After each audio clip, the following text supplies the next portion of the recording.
Item ಯಾವುದೇ ಇರಲಿ try ಮಾಡಿ ಆಚಿ ಚಿಕನ್ ಮಸಾಲಾ. ಇದೇ ವಿಚಾರಕ್ಕೆ ಸಂಬಂಧಪಟ್ಟಂತೆ ಡೀಟೇಲ್ಸ್ ಕೊಡ್ತಾರೆ ನಮ್ಮ ಕ್ರೈಮ್ ಬ್ಯೂರೋ ಹೆಡ್ ಮಂಜುನಾಥ್ ಸಂಪರ್ಕದಲ್ಲಿದ್ದಾರೆ. ಮಂಜುನಾಥ್, ನಿನ್ನೆ ತಾನೇ ಶಾಲಿನಿ ರಜನೀಶ್ ಅವರ ವಿರುದ್ಧ ಗಂಭೀರವಾದಂಥ ಆರೋಪವನ್ನ ಮಾಡಿದ್ರು ಸ್ನೇಹ ಮಹಿಕೃಷ್ಣ. ಅದಾದ ನಂತರ ಕ್ರಮವನ್ನ ತೆಗೆದುಕೊಳ್ತೇವೆ ಅನ್ನೋ ನಿಟ್ಟಿನಲ್ಲಿ ಶಾಲಿನಿ ರಜನೀಶ್ ಅವರು ಕೂಡ ಪ್ರತಿಕ್ರಿಯೆಯನ್ನ ಕೊಟ್ಟಿದ್ರು. ಈಗ ಏಕಾಏಕಿಯಾಗಿ ಅರೆಸ್ಟ್ ಮಾಡಿದ್ದಾರೆ. ಡೀಟೇಲ್ಸ್ ಕೊಡ್ತಾ ಹೋಗೋದಾದ್ರೆ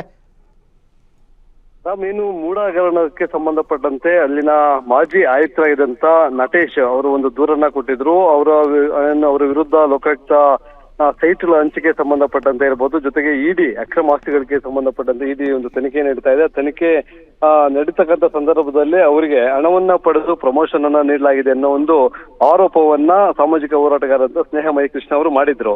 ಅದಕ್ಕೆ ಸಂಬಂಧಪಟ್ಟಂತೆ ಏನು ಬೆಂಗಳೂರಿನಿಂದ ಸುಮಾರು 5 ಬ್ಯಾಗ್ಗಳಲ್ಲಿ 1.5 ಕೋಟಿ ರೂಪಾಯಿಗೂ ಅಧಿಕ ಮೌಲ್ಯದ ಹಣವನ್ನ ತಲುಪಿಸಿದ್ದಾರೆ ಅಲ್ಲಿರ್ತಕ್ಕಂಥ IAS ಅಧಿಕಾರಿಗಳಿಗೆ ಇರ್ಬೋದು, ಜೊತೆಗೆ ಏನು ಸರ್ಕಾರದ ಪ್ರಧಾನ ಕಾರ್ಯದರ್ಶಿ ಆಗಿರ್ತಕ್ಕಂಥ ಏನು ಶಾಲಿನಿ ರಜನೀಶ್ ಅವ್ರಿಗೂ ಸಹ ಈ ಒಂದು ಹಣವನ್ನ ತಲುಪಿಸಿದ್ದಾರೆ ಅಂತಕ್ಕಂಥ ಒಂದು ಆರೋಪವನ್ನ ಸಹ ಮಾಡಿದ್ರು. ಅದರ ಬೆನ್ನಲ್ಲೇ ಏನು ಆದೇಶ, ಒಂದು ಪ್ರಮೋಷನ್ ಆದೇಶ ಏನಿದೆ, ಅವರಿಗೆ ಸದ್ಯ ಖಾದಿ ಉದ್ಯೋಗ ಗ್ರಾಮ ಇಲಾಖೆ ಕಾರ್ಯನಿರ್ವಾಹಕ ಅಧಿಕಾರಿಯಾಗಿ ಕೆಲಸವನ್ನ ಸಹ ಮಾಡ್ತಾ ಇದ್ದಾರೆ. ನನ್ನ ಮೇಲೆ ಇಲ್ಲ ಸಲ್ಲದಂತ ಆರೋಪಗಳನ್ನ ಸಹ ಮಾಡಿದ್ದಾರೆ ಅನ್ನೋ ನಿಟ್ಟಿನಲ್ಲಿ ಸ್ನೇಹ ಮಹಿಕೃಷ್ಣ ಅವರ ವಿರುದ್ಧ ಏನು ಇವತ್ತು ನಿನ್ನೆ ಆರೋಪಗಳ ಮಾಡೋ ಜೊತೆಗೆ ಕಮಿಷನರ್ ಅವರನ್ನ ಭೇಟಿ ಮಾಡಿ ಒಂದು ದೂರನ್ನ ದಾಖಲು ಮಾಡಿದ್ರು. ಅದಕ್ಕೆ ಸಂಬಂಧಪಟ್ಟಂತೆ ಪರಿಶೀಲನೆ ನಡೆಸಿ ಕ್ರಮವನ್ನ ಕೈಗೊಳ್ಳಬೇಕು ಅನ್ನೋ ನಿಟ್ಟಿನಲ್ಲಿ ಕಮಿಷನರ್ ಅವರು CCB ಕ್ರೈಮ್ ಅಧಿಕಾರಿಗಳಿಗೆ ಒಂದು ಸೂಚನೆಯನ್ನ ಸಹ ಕೊಟ್ಟಿದ್ರು. ಅವರ ದೂರಿಗೆ ಸಂಬಂಧಪಟ್ಟಂತೆ ಪ್ರಾಥಮಿಕವಾಗಿ ಒಂದು ದೂರನ್ನ ಪ್ರಕರಣವನ್ನ ದಾಖಲು ಮಾಡಿಕೊಂಡಿದ್ದಂತ ಸೈಬರ್ ಕ್ರೈಮ್ ಪೊಲೀಸರು ಇವತ್ತು ಕಾರ್ಯಾಚರಣೆಯನ್ನ ನಡೆಸಿ ಕೋರ್ಟ್ಗೆ ಬಂದಿದ್ದಂತ ಸ್ನೇಹ ಮಹಿಕೃಷ್ಣ ಅವರನ್ನ ಸದ್ಯ ಬಂಧನ ಮಾಡಲಾಗಿದೆ. ಅವರು ಮಾಡಿರ್ತಕ್ಕಂಥ ಆರೋಪಗಳಿಗೆ ಸಂಬಂಧಪಟ್ಟಂತೆ ಅವರಿಗೆ ಏನೆಲ್ಲ ದಾಖಲೆಗಳಿತ್ತು ಆ ದಾಖಲೆಗಳಿಗೆ ಸಂಬಂಧಪಟ್ಟಂತೆ ಈಗ ಅವರನ್ನ ವಶಕ್ಕೆ ಪಡೆದಿರ್ತಕ್ಕಂಥ ಸೈಬರ್ ಕ್ರೈಮ್ ಪೊಲೀಸರು ಒಂದು ತನಿಖೆಯನ್ನ ಸಹ ಮಾಡ್ತಾ ಇದ್ದಾರೆ. ಇಲ್ಲಿ ಶಾಲಿನಿ ರಜನೀಶ್ ಅವರಿಗೂ ಒಂದು ಪತ್ರವನ್ನ ಬರೆದಿದ್ರು, ನಿಮ್ಮ ಮೇಲೆ ಈ ರೀತಿಯಾದಂತಹ ಆರೋಪಗಳು ಕೇಳಿ ಬರ್ತಾ ಇದ್ದಾವೆ, ಅದಕ್ಕೆ ಸಂಬಂಧಪಟ್ಟಂತೆ ಒಂದು ತನಿಖೆಯನ್ನ ನಡೆಸಬೇಕು ಅನ್ನೋ ರೀತಿಯಾಗಿ ಸ್ನೇಹ ಮಹಿಕೃಷ್ಣ ಅವರು ಒಂದು ರೀತಿಯಾಗಿ ಜಾಣ ನಡಿಗೆಯನ್ನ ಇಟ್ಟಿದ್ರು. ಒಂದು ಕಡೆ ನಟೇಶ್ ಅವರಿಗೆ ಇದೇ ಶಾಲಿನಿ ರಜನೀಶ್ ಅವರು ಹಣವನ್ನ ಪಡೆದು ಪ್ರಮೋಷನ್ ಅನ್ನ ಕೊಟ್ಟಿದ್ದಾರೆ, ಇಲಾಖಾ ತನಿಖೆ ಇಲ್ಲ, ಆದ್ರೂ ಇವರ ವಿರುದ್ಧ ಕೇವಲ ವಿಚಾರಣೆ ನಡೀತಾ ಇದೆ. ಅವರು ಕೋರ್ಟ್ಗೆ ಹಾಜರಾಗಿದ್ದಾರೆ, ಜೊತೆಗೆ ಇಡಿ ಅಧಿಕಾರಿಗಳ ವಶಕ್ಕೂ ಸಹ ಹೋಗಿದ್ರು. ಆದ್ರೆ ಜಾಮೀನು ಮೇಲೆ ಬರೆದಿರ್ತಕ್ಕಂಥ ನಟೇಶ್ ಅವರಿಗೆ ಕಾನೂನು ನಿಯಮಗಳು ಅಂದ್ರೆ ಅವರ ವಿರುದ್ಧ ಗಂಭೀರವಾದಂತಹ ಆರೋಪಗಳು ಕೇಳಿ ಬರ್ತಾ ಇದ್ರು. ಅವರಿಗೆ ಪ್ರಮೋಷನ್ ಅನ್ನ ನೀಡಲಾಗಿದೆ ಅಂತಕ್ಕಂಥ ಒಂದು ಆರೋಪಗಳನ್ನ ಮಾಡಿದ್ರು. ಜೊತೆಗೆ ಇಲ್ಲಿ ಜಾಣ ನಡಿಗೆ ಅನ್ನೋದಾದ್ರೆ ಒಂದು ಕಡೆ ನಟೇಶ್ ಮೇಲೆ ಗಂಭೀರವಾದಂತಹ ಆರೋಪ, ಮತ್ತೊಂದು ಕಡೆ ಶಾಲಿನಿ ರಜನೀಶ್ನವರ ವಿರುದ್ಧವೂ ಈ ರೀತಿಯಾದಂತಹ ಆರೋಪಗಳು ಕೇಳಿ ಬರ್ತಾ ಇದೆ ನಿಟ್ಟಿನಲ್ಲಿ ಪತ್ರ ವ್ಯವಹಾರವನ್ನು ಸಹ ಇದೇ ಸ್ನೇಹ ಮಹಿಕೃಷ್ಣ ಮಾಡಿರ್ತಾರೆ.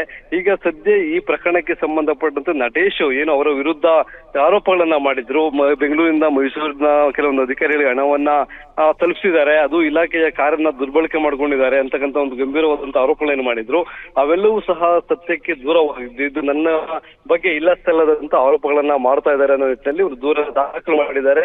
ಈಗ ಪ್ರಕರಣಕ್ಕೆ ಸಂಬಂಧಪಟ್ಟಂತೆ ಅವರು ಇಲ್ಲಿಂದ ಒಂದು ಈ ಮಾಹಿತಿನ ಕಲೆ ಹಾಕಿದ್ರು, ಏನೆಲ್ಲ ದಾಖಲೆಗಳಿದಾವೆ, ಜೊತೆಗೆ ವಿಡಿಯೋಗಳು ಏನಾದ್ರು ಇದೆಯಾ ಅನ್ನೋದ್ರ ಬಗ್ಗೆ ತನಿಖೆಯನ್ನ ನಡೆಸೋದಕ್ಕೆ ಸೈಬರ್ ಕ್ರೈಮ್ ಪೊಲೀಸರು ಈಗ ಸ್ನೇಹ ಮಹಿಕೃಷ್ಣ ಅವರನ್ನ ಅರೆಸ್ಟ್ ಮಾಡಿ ತನಿಖೆಯನ್ನ ಮುಂದುವರಿಸಿದ್ದಾರೆ. ರಾಮ್, ಓಕೆ, ಇದೆಲ್ಲದರ ನಡುವೆ ಈಗ ಮಂಜುನಾಥ್, ಹೌದು ನಿನ್ನೆ ಶಾಲಿನಿ ರಜನೀಶ್ ಅವರು ಕೂಡ ಈ ವಿಚಾರಕ್ಕೆ ಸಂಬಂಧಪಟ್ಟಂತೆ ಪ್ರತಿಕ್ರಿಯೆ ಕೊಟ್ಟಿದ್ರು. ಅದರಂತೆ ಈಗ ಸ್ನೇಹ ಮಹಿಕೃಷ್ಣ ಅವರನ್ನು ಅರೆಸ್ಟ್ ಮಾಡಲಾಗಿದೆ.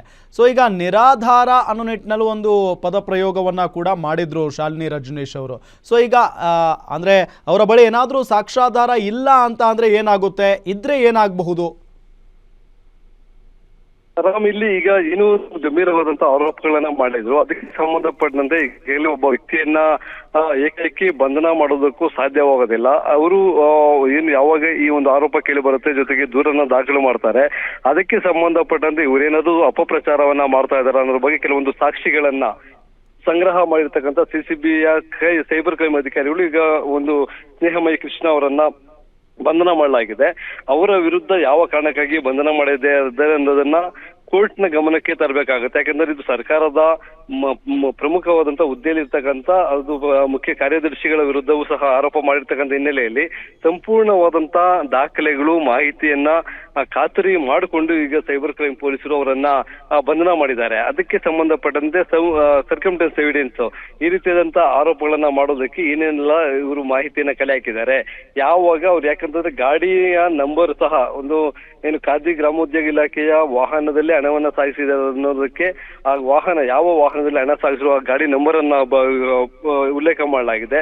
ಈ ವಾಹನ ಇಲ್ಲಿಂದ ಇಲ್ಲಿಗೆ ಪಾಸ್ ಆಯಿತು, ಯಾರು ಇವರು ಮಾಡ್ತಕ್ಕಂಥ ಆರೋಪಗಳಿಗೆ ಎಂದು ಸಾಕ್ಷಿ ಇದೆ, ಇವೆಲ್ಲವನ್ನ ಸಹ ಕಲೆಕ್ಟ್ ಮಾಡಿದ್ದಾರೆ. ಆದ್ರೆ ಇವರಿಗೆ ಸಹಕಾರ ಮಾಡಿದಂತವ್ರು ಯಾರು, ಸುಳ್ಳು ಆರೋಪಗಳನ್ನ ಏನಾದ್ರು ಮಾಡಿದಾರ ಅನ್ನೋದ್ರ ಬಗ್ಗೆ ಈಗ ತನಿಖೆಯನ್ನ ಮುಂದುವರಿಸ್ತಾ ಇದ್ದಾರೆ. ಒಂದು ವೇಳೆ ಇವರು ಮಾಡಿದ್ದು ನಿರಾಧಾರ ಅನ್ನೋದಾದ್ರೆ ಇವರು ಸರ್ಕಾರದ ಮುಖ್ಯ ಕಾರ್ಯದರ್ಶಿಗಳಿರ್ಬೋದು, ಒಬ್ಬ ಸರ್ಕಾರದ ಉದ್ಯೋಗಿ ವಿರುದ್ಧ ಪಿತೂರಿ ಮಾಡ್ತಕ್ಕಂಥದ್ದು ಅಥವಾ ಒಂದು ಸಮಾಜದಲ್ಲಿ ಅವರ ವಿರುದ್ಧ ಒಂದು ಮಾನಹಾನಿ ಮಾಡುವಂತ ಕೆಲಸವನ್ನ ಸಹ ಮಾಡಿದ್ದಾರೆ ಅನ್ನೋ ನಿಟ್ಟಿನಲ್ಲಿ ಒಂದು ಸಂಬಂಧಪಟ್ಟಂತ ಸೆಕ್ಷನ್ಗಳನ್ನ ಅವರ ವಿರುದ್ಧ ಹಾಕಿ ತನಿಖೆಯನ್ನ ಮುಂದುವರಿಸಲಿದ್ದಾರೆ. Ram. Okay, thank you Manjunath ತಮ್ಮೆಲ್ಲ ಮಾಹಿತಿಗಾಗಿ. ನಿಮ್ಮೂರಿನಿಂದ ವಿಶ್ವ ಮಟ್ಟದವರೆಗೆ ರಾಜಕೀಯ, ಸಿನಿಮಾ, ಸ್ಪೋರ್ಟ್ಸ್ ಯಾವ ಸುದ್ದಿಯೂ ಮಿಸ್ ಆಗಲ್ಲ. ಬರೀ ಸುದ್ದಿಯಷ್ಟೇ ಅಲ್ಲ, ಜೊತೆಯಲ್ಲೇ ಇರುತ್ತೆ ವಿಶ್ಲೇಷಣೆ. ಗ್ಯಾರಂಟಿ ನ್ಯೂಸ್ ನ ಸಬ್ಸ್ಕ್ರೈಬ್ ಮಾಡಿ, ಫಾಲೋ ಮಾಡಿ, ಕ್ಷಣ ಕ್ಷಣದ ಅಪ್ಡೇಟ್ಸ್ ಪಡೆಯಿರಿ.